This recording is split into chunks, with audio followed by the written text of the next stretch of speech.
So I found another use for these pumice stones that clean stove grids, barbecue grills, ovens, which I have made videos of how to clean with them.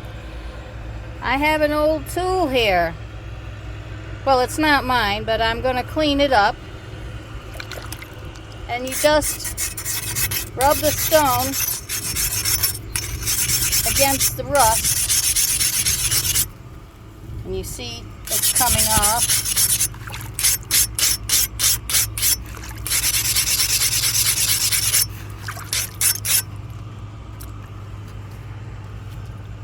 And the rust is coming off quite nicely.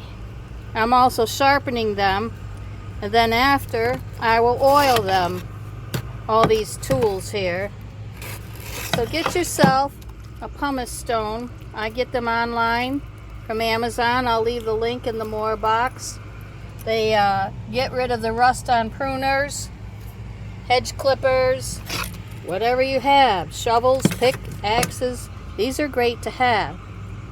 Thank you for watching. Please subscribe.